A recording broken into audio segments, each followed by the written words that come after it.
کسی ایک رات کو جاگ کر گزارو، جس شے کی تم سب سے زیادہ چاہت رکھتے ہو اسے اپنے پاس پاؤ گے۔ اگر تم چاہتے ہو کہ تمہیں سہارا دیا جائے تو اپنے ہاتھ دوسروں کے لیے کھلے رکھو۔ اگر مصیبت کے وقت میں لوگوں سے پناہ اور خیر کی امید ہو تو جان لو کہ تم سیدھی راہ سے بھٹک چکے ہو۔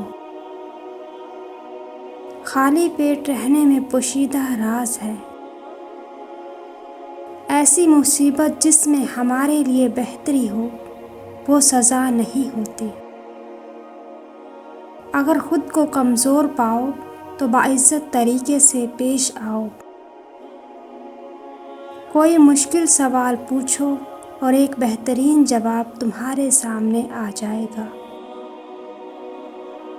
اپنے آپ کو بہتر سمجھنے سے زیادہ برا کوئی اور معاملہ نہیں ہوتا۔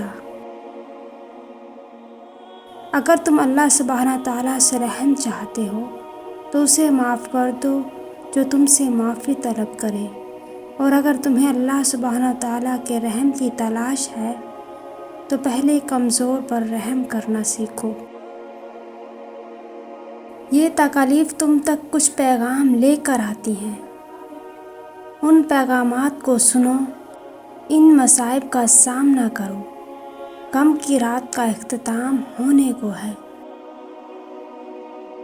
صبح کی تازہ ہوا میں فطرت کے پوشیدہ رازوں کو پہچانو۔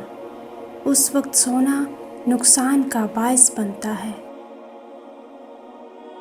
کمتر معیار کے بیج بونے سے گریز کرو۔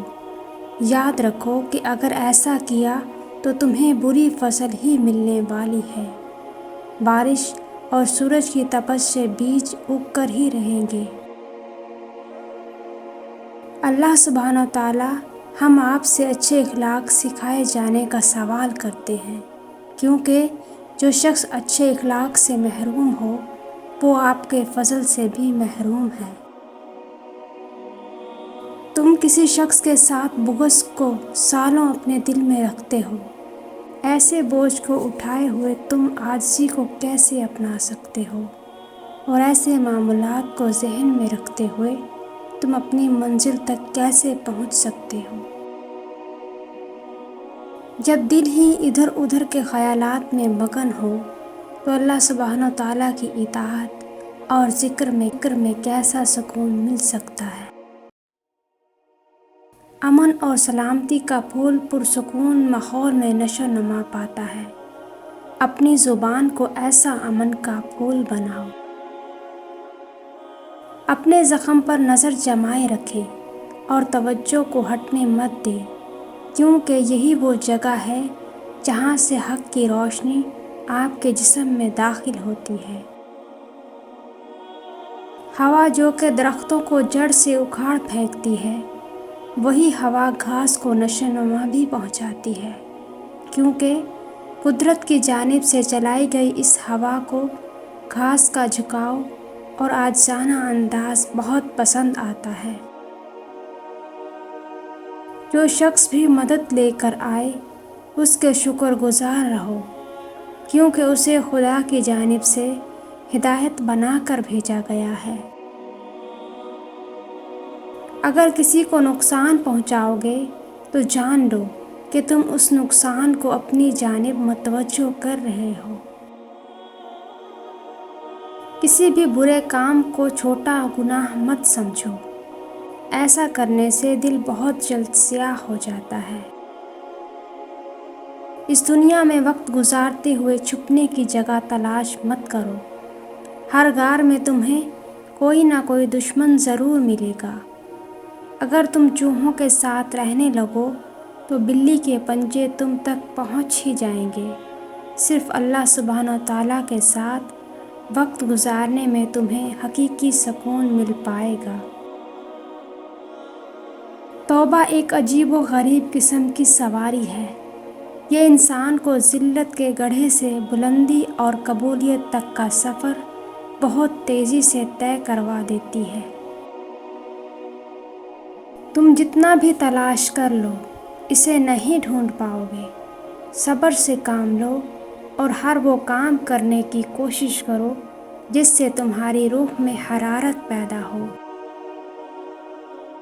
بے وقوف لوگوں کے ہاں غرور اور تکبر عام پایا جاتا ہے، لیکن اگر کوئی شخص اپنی عقل سے کام لے تو جان لے گا کہ انسان کے لیے تکبر کرنا یقیناً مناسب نہیں ہے۔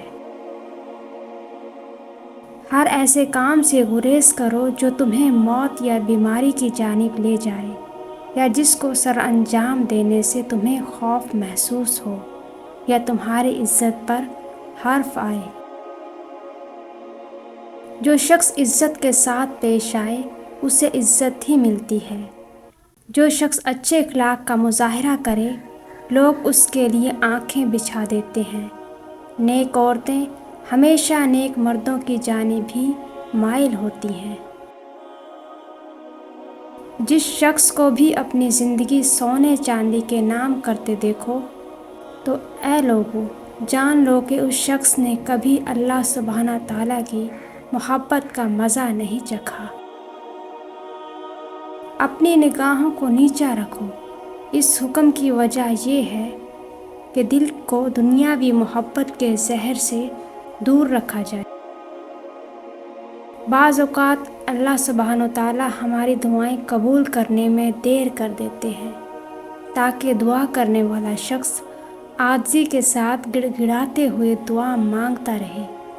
جب وہ شخص ایسا کر رہا ہوتا ہے تو اللہ سبحانہ تعالیٰ اس سے بخوبی واقف ہوتے ہیں اور آخر کار دعا کو قبول کر لیتے ہیں۔ کام کرتے رہو اور کنویں کو کھودتے رہو۔ اپنے کام سے توجہ ہٹانے کے بارے میں مت سوچو، کیونکہ کسی بھی لمحے پانی نکل سکتا ہے۔ یہ حسد ہی تھا جس کی وجہ سے ابلیس حضرت آدم علیہ السلام کو سجدہ نہیں کر پایا تھا، اور یہ حسد ہی تھا جس کی وجہ سے اس نے حق کی مخالفت کی تھی۔ آپ کی ذات میں موجود غصہ اور تکبر کی وجہ نفس کی خواہشات ہیں، اور ان خواہشات کی جڑ آپ کی بری عادات سے جا ملتی ہے۔